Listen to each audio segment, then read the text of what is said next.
নমস্কার, আমি প্রতাপ। আজকে আরেকটি ব্লগ নিয়ে আপনাদের সাথে হাজির। আজকে যেটা ব্লগ করতে যাচ্ছি এটা হচ্ছে হিন্দু একতা সমাবেশ। এটা হচ্ছে আপনার শিলচর গান্ধীবাগ পার্কে ঝাড়খণ্ড থেকে RSS এর একজন নেতা এসেছেন। এখানে সবাই হিন্দুরা একত্রিত হয়েছেন, দেখতে পাচ্ছেন অনেক ভিড়। খুব ভালো করে আজকে সাজানো হয়েছে শিলচর গান্ধীবাগ,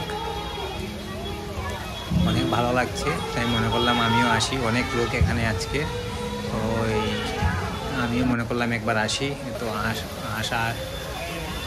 আসতে আসতে একটা ব্লগ করে নিলাম।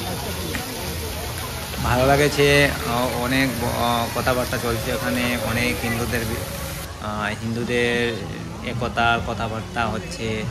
এটা হচ্ছে গান্ধীবাগে, যেটা গান্ধী ওখানে যাওয়া যায় ব্রিজটা, ওইটাই।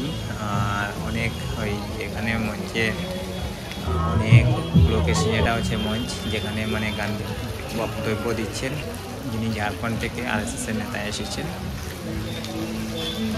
অনেক লোক, অনেক ভালো লাগছে। একটু পরেই আমরা ওখানেই যাব।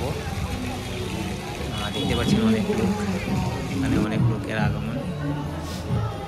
আস্তে আস্তে আসছেন লোক। আমি 6টার দিকে এখানে আসলাম, তো সবাই আসেননি। দেখতে পুরো ফলটা ইনি হচ্ছেন এই মহাশয়, যিনি বক্তব্য দেবেন। RSS থেকে এসেছেন ঝাড়খণ্ডের। অনেক লোকও এসেছেন। দেখতে মঞ্চটা পুরা মানুষ যারা এসেছেন পুরো ভর্তি হয়ে গেছে। মঞ্চটা দেখেন, এখানে অনেক ভালোভাবে ওরা সাজিয়েছেন। এখানে আজকে নাচ গান সব কিছুর আয়োজন করা হয়েছে। ভালো লাগলো আমাকে। অনেক মিডিয়ার লোকরাও আছেন, প্রশাসনের লোকও আছেন। অনেক এখন প্রদীপ প্রজ্বলন করা হচ্ছে, উদ্বোধন করা হচ্ছে। ঠিক সত্যিকারে আমি বলতে পারছি না কি উদ্বোধন হচ্ছে, কিন্তু এটাই হচ্ছে আপনার প্রথম প্রদীপ জ্বালিয়ে যে আমাদের হিন্দু শাস্ত্র মতে যেটা আরম্ভ করা হয়, ওটা আরম্ভ করা হচ্ছে। অনেক ভালো লাগছে। ইনি সেই মহাশয়, হলুদ কালারের পাজামা পরেছেন, যিনি ঝাড়খণ্ড থেকে এসেছেন।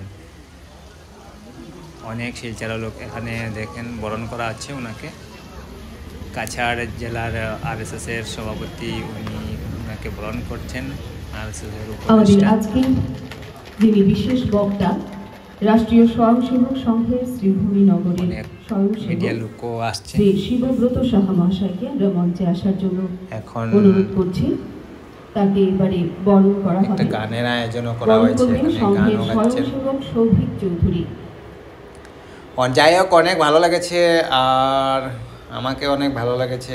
তাই ভাবলাম আপনাদের কাছে এই ভিডিওটি পৌঁছে দেই। দেখেন উনি একটা গুরু প্রণামের একটা নৃত্য করছেন। অনেক ভালো লাগেছে আমাকে নৃত্যটি। ভিডিওটি আমি সম্পূর্ণভাবে করিনি, তারপরে একটু যতখানি হয় ততখানি আমাকে অনেক ভালো লেগেছে ওনার নৃত্যটা। অনেক লোক হাততালি দিচ্ছেন।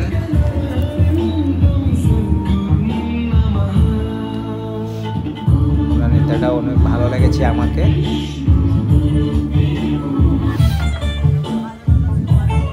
দেখতে পাচ্ছেন কিভাবে লোকের ভিড়। অনেক ভালোভাবে আজকে ওরা গান্ধীবাগ পার্ককে সাজিয়েছেন। অনেক ভালো লেগেছে। অনেক সময় ওখানে সময় কাটালাম, 1-2 ঘন্টা সময় কাটালাম। ভাষণ শুনলাম, কথাবার্তা শুনলাম, সবাই কথা শুনলাম। অনেক ভালো লেগেছে। এখন একজন আসবেন যিনি চোখে দেখতে পারেন না, গান গেতে আসবেন ওখানে। রুদ্রাণী ইতিমধ্যে বিভিন্ন জায়গায় অনুষ্ঠান পরিবেশন করে সবাইকে সবার মন জয় করে নিয়েছে। ভালো লেগেছে। আপনারা যদি কোনোদিন যারা হাইলাকান্দি আছে, করিমগঞ্জের লোক আছে, যারা গান্ধীবাগ পার্কে আসতে পারেন, প্রত্যেক রবিবারে ওখানে অনেক লোক আসেন। আপনি পার্কে আসতে পারবেন, ছোটো বাচ্চাদেরকে নিয়েও আসতে পারেন। অনেক ভালো লাগে। ভিডিওটি ভালো লাগলে লাইক শেয়ার নিশ্চয়ই করবেন। Thank you so much.